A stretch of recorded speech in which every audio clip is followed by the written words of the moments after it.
always enjoyed my Sunday visits with Grandpa. He wasn't able to take care of himself anymore, so the family had moved him into a retirement community. Being an independent person, Grandpa had made a big fuss about moving in at first. However, once he started to get to know the other residents and learned about all of the activities that went on at the home, he felt a little better about being there. After Grandpa moved in, I would visit him every Sunday and join in at the weekly game challenge. The game changed, depending on the week.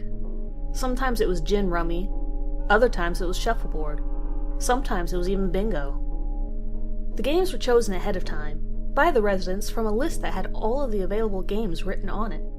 When the game was decided upon, the entire hall would be converted into an arena for the game of choice.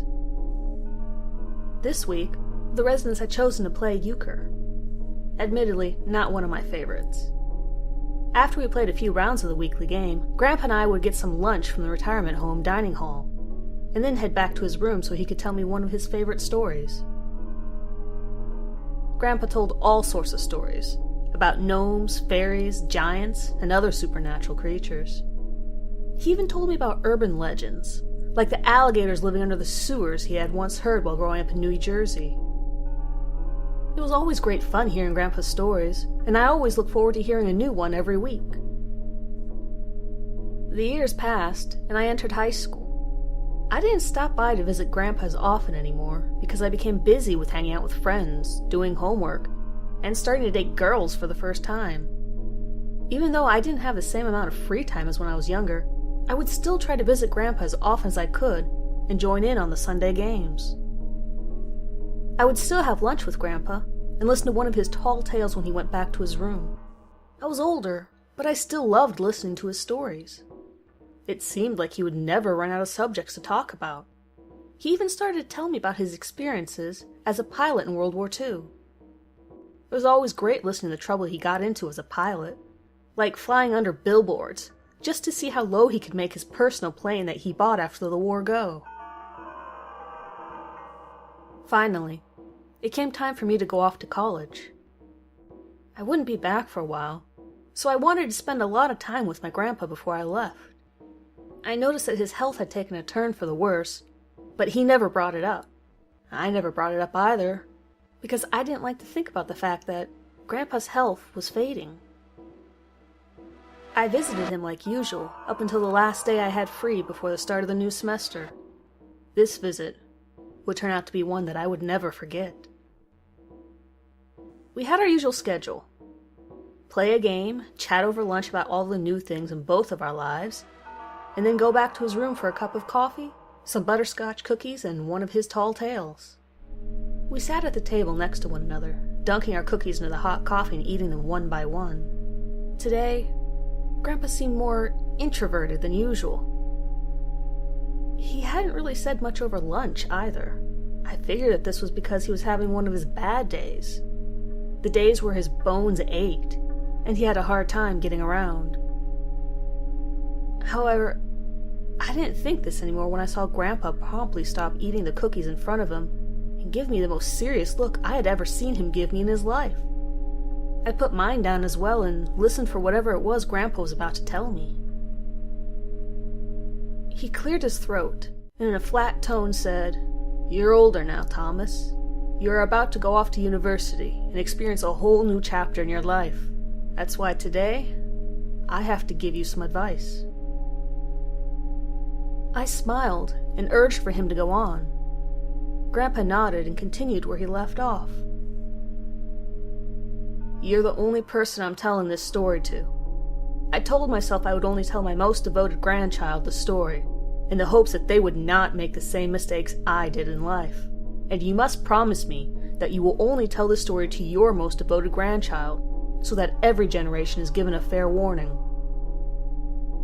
Grandpa paused and made sure I was going to keep the promise. I swore that I would on my life, and then he continued on. "You know about your grandmother, don't you?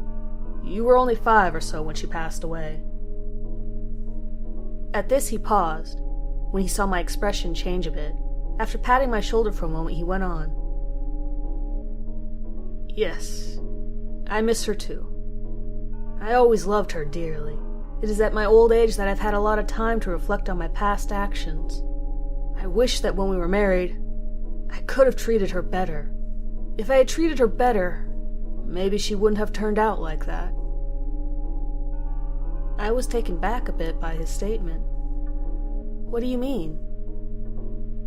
Grandpa sighed. You see, your grandmother and I got married in the 50s.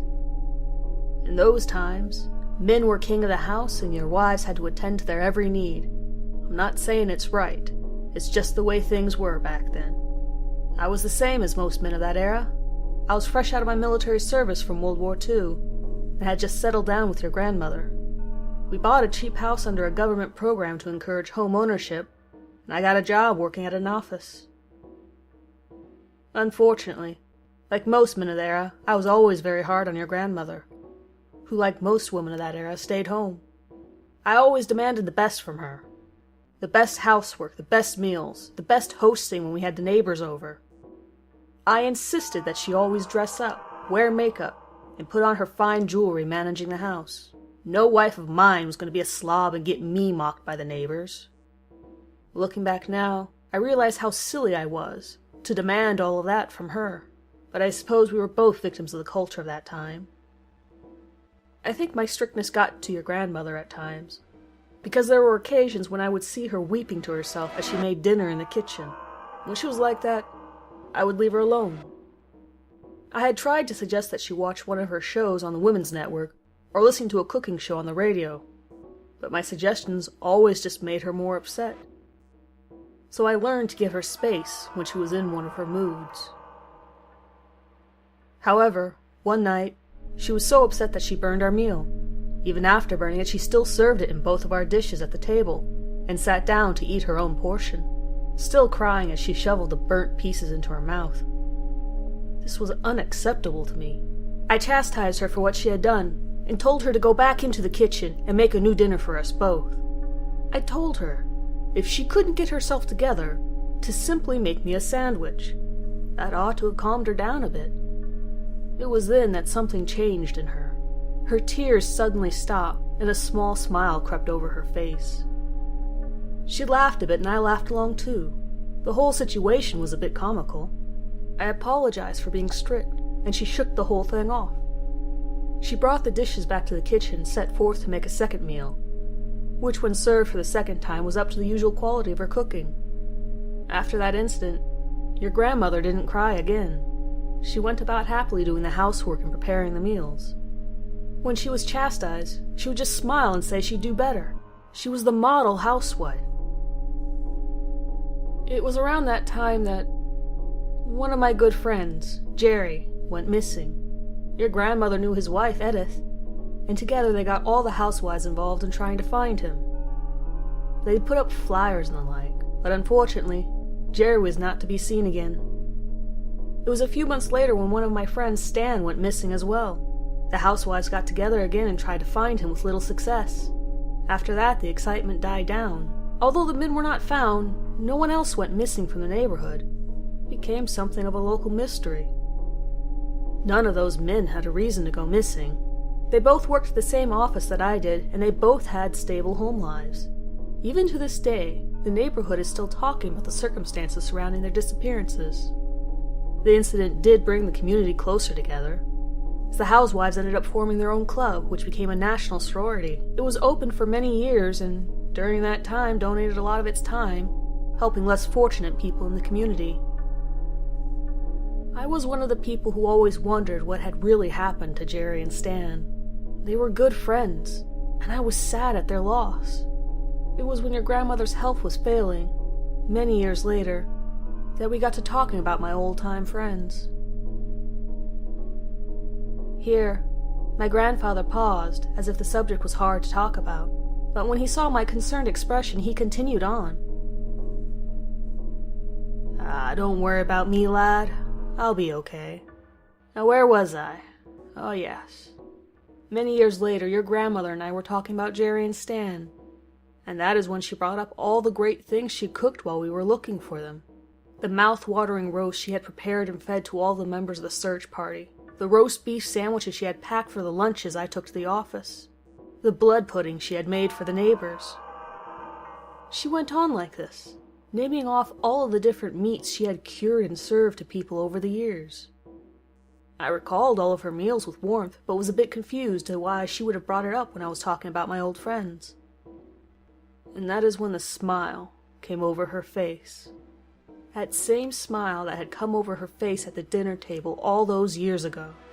An unsettling kind of grin that seemed to reach in and tug at my very soul.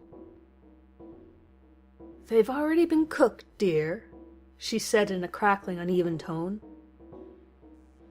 I felt myself retch a bit at the thought of consuming terrible things she was implicating that I had. Your grandmother just chuckled and continued on. "I cooked them along with all the people you complained about at your job. Remember how you complained about Stan and Jerry getting promoted before you? I took care of that, didn't I? I made sure the supervisors who were bullying you moved away. Of course, they didn't really go anywhere other than my cooking pot. I always made sure to cook a perfect meal out of all the naysayers just for you." Grandpa stopped in his tale to retch a bit, and I stared at him with my mouth open. I could feel the color draining from my face. At this point, I was visibly shaking. When he got a hold of himself, he continued on. "Shortly after your grandmother told me that, she passed away peacefully in her sleep. That same creepy smile was painted on her lips when I found her. After her funeral came and went, her last words haunted me. I wanted to know more. I started reading through her old journals, and I learned that the women's club she'd formed, the Jersey White Hat Club, had a very dark practice that they put into place. Should any man give them a hard time, it was not above them to punish him in any way possible. They outlined all the ways they could punish their significant others, boyfriends, or other troublesome men in their lives. There were recipes for poisons, instructions on how to psychologically torture people. There were so many dark things I read in those journals that I don't even want to repeat them. But one of their most twisted games was taking a friend of the troublesome men in their lives and serving it to him in the form of food. They had all sorts of recipes about cooking and preparing human beings. Those journals were just some of the most horrible things I've ever read in my life.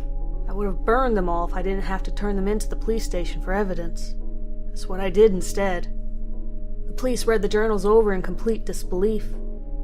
I gave them the journals with the specific conditions of keeping my family out of the media and the investigation.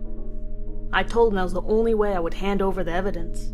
Since I knew the head of the local police station, he pulled some strings and focused much of the investigation on the living members of the sorority, like your grandmother's best friend, Edith. They investigated the local club and brought in all the current members for questioning. Our family sat on the sidelines watching the whole thing in disbelief. As you know, Edith had been one of our close family friends for years.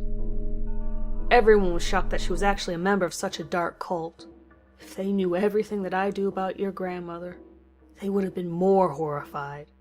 Fortunately, that's not a truth that any of them have to bear. Later, police found out that every chapter of the sorority across the United States was still practicing the dark rituals written in your grandmother's journal. They were able to successfully shut down the sorority 2 years ago after being active for all those years. But I heard recently, a new club started up under a different name. This is the advice I want to give you. If you meet a girl wearing a white opal stone shaped like a moon on her left ring finger, under no circumstances have any relationship with her. Report her in whatever club she is affiliated to with the police. That is their secret calling card. And just to be safe... Here, Grandpa paused to take a drink of a glass of orange juice, beside his coffee to calm his nerves, and then continued on. Never, I repeat, never, mock a girl by asking her to make you a sandwich. Don't demand anything from her. Treat her equal. Let her do as she pleases. If I'd just learned to be kinder to your grandmother all of those years ago, I wouldn't have created the monster she became. Be kind to the ladies in your life, grandson. Consequences for doing otherwise are dire.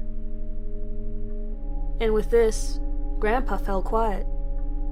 His hands were wrapped around the glass with the orange juice for support, but they were visibly shaking. I was shaking too. All of this was too much to take in. I could only sit there staring at my grandfather in silence. Every time words came to my mouth, they quickly left me. The two of us didn't talk for the rest of our visit. I simply got up from the table and walked to my car without another word when it was time to leave. The words of my grandfather's story echoed through my mind on the long drive home. 4 years after my visit, and shortly after I received my bachelor's degree, my grandfather passed away. I attended the funeral in late spring. The whole family was there. My mother, my father, his 2 brothers, my cousins, my sister and her husband. Of course, the more obscure members were there too, like my grandfather's sisters and the cousins 3 or 4 times removed and other assorted relatives. Your standard fare for the typical family gatherings. It was an open casket funeral, so the family could come up and look at him lying peacefully in his new home. I came up and paid my respects. I silently promised my grandfather that I wouldn't tell what I knew to anyone in our family, and thanked him for all the good times we shared.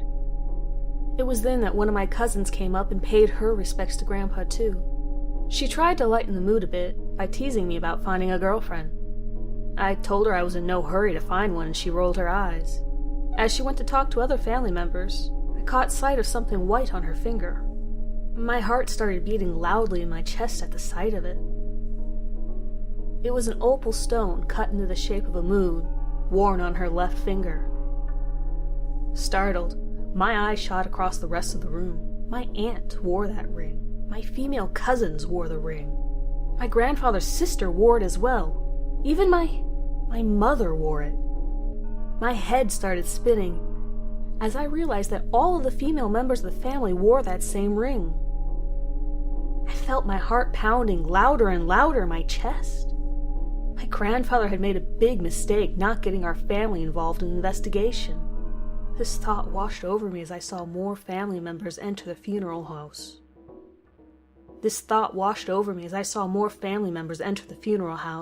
Wearing that infamous ring, and the walls felt more and more like they were closing in on me.